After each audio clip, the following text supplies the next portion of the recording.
Aujourd'hui, dans notre série d'interviews consacrée à la continuité d'action pour l'emploi-formation en période de crise sanitaire, nous recevons Koulsoum Lojro, délégué interrégional de la délégation Île-de-France d'Uniformation. Bonjour Koulsoum Lojro, pouvez-vous tout d'abord en quelques mots nous présenter Uniformation?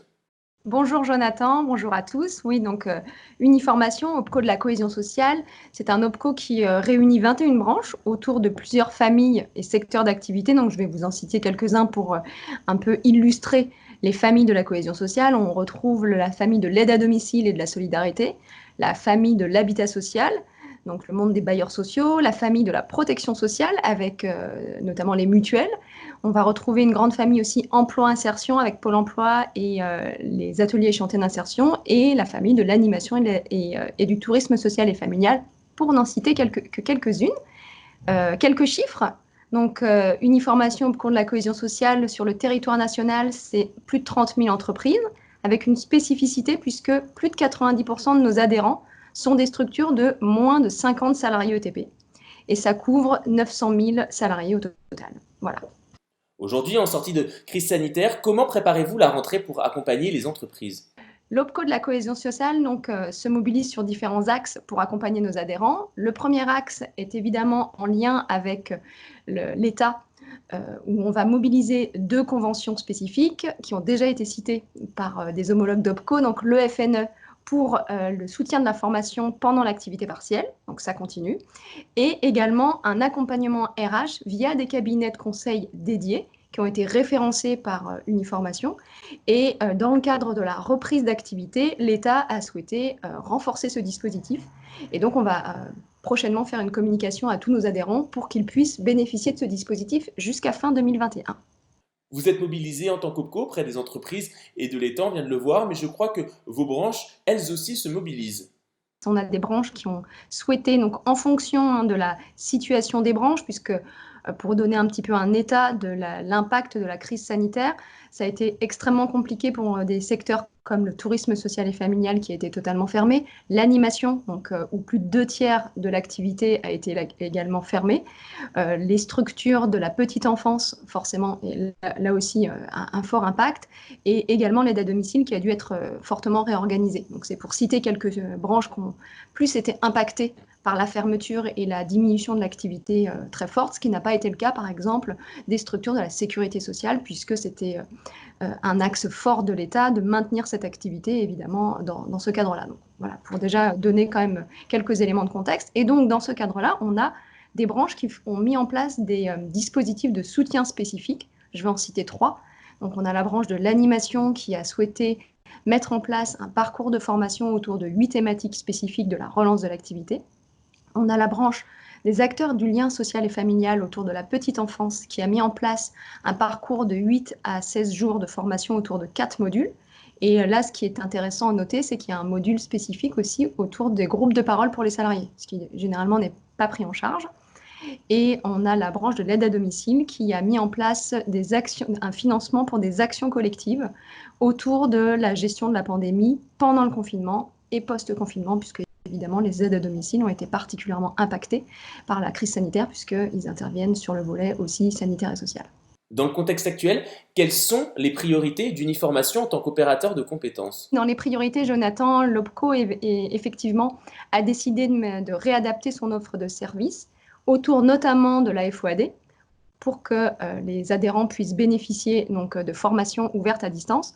La première chose, c'est que notre catalogue transversal d'actions de formation a été réadapté et le catalogue régional qui fonctionne très bien en Île-de-France, qui s'appelle Carte en main, a également été adapté avec la moitié de nos sessions à distance. Ça, c'est le premier volet.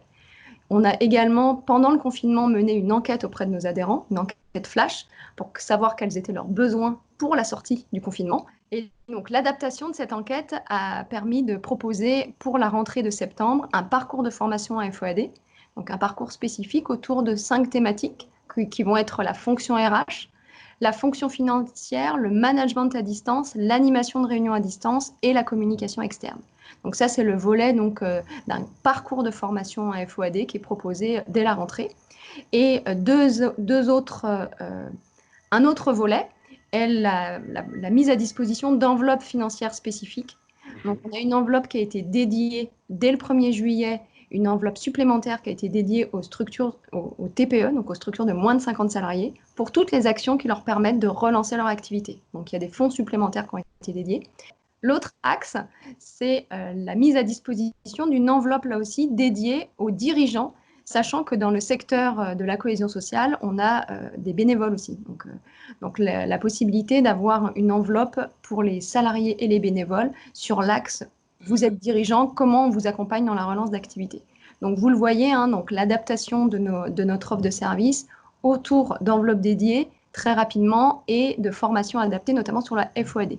Ça, c'est un des axes forts. L'un des points cruciaux de la rentrée va être la relance de l'alternance. Et quelles mesures a pris Uniformation pour accompagner cette relance? Oui, vous avez raison, Jonathan. L'État a vraiment un intérêt fort autour de l'alternance pour soutenir les jeunes, notamment à la sortie de cette crise financière, pour pas qu'on ait une génération sacrifiée. Ça a été ainsi indiqué dans les médias. Et donc, que les employeurs aussi, notamment des employeurs qui sont sur des secteurs en tension, avec des vraies pénuries de main-d'œuvre, puissent du coup pouvoir recruter avec des facilités de recrutement, donc des mesures spécifiques qui ont été mises en place par l'État. Donc évidemment, le Code de la cohésion sociale s'est emparé de ces nouvelles mesures et nous avons aussi décidé donc, de rehausser notre taux de prise en charge sur le dispositif du contrat de professionnalisation où nous avons la main et de le passer à 18 € de l'heure pour pouvoir aider au recrutement et faciliter les recrutements. Nous avons développé des partenariats avec les CFA de nos secteurs d'activité. Donc, une webconférence, là aussi, en utilisant donc, les nouveaux outils à notre disposition en distanciel. Cette webconférence du 6 juillet dernier à destination de nos CFA a rencontré un fort succès, puisqu'on a eu plus de 120 participants et plus de 250 demandes de connexion. Donc, c'est quelque chose qu'on va réitérer. On voit bien que c'est une modalité aussi de partenariat qui intéresse. Et on va continuer à faire aussi du présentiel tant que la situation sanitaire nous le permet. On a une matinale à la rentrée qui est prévue avec le CFA des métiers de l'animation qui s'appelle l'ARFA pour présenter à nos adhérents de l'animation employeur les différentes formations et les différentes prises en charge possibles. On va faire également avec le CFA des métiers du sanitaire et du social un événement, donc ce CFA s'appelle Adaforce, qu'on aimerait faire en lien avec l'OPCO de la santé, puisque nous sommes investis sur une semaine spécifique qui a été menée par la région et l'ARS, l'Agence régionale de la santé. Du 23 au 27 novembre prochain, on aura une semaine dédiée à la présentation des métiers du sanitaire, du médico-social, du social et de la santé.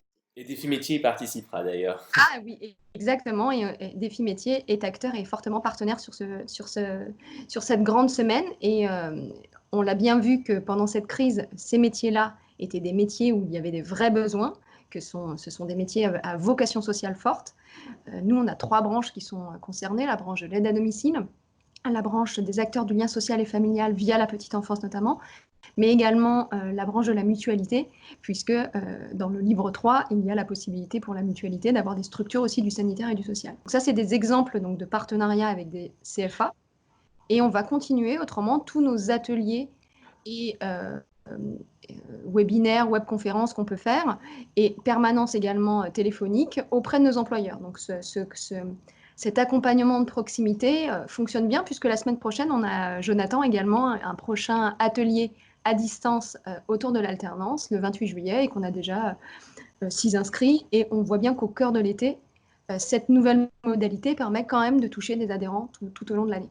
Donc voilà pour vous donner quelques exemples des événements sur lesquels on souhaite s'investir, sachant que ça reste notre objectif prioritaire avec l'accompagnement à la relance de l'activité. Merci beaucoup, Koulsoum Lojro. Très bonne journée.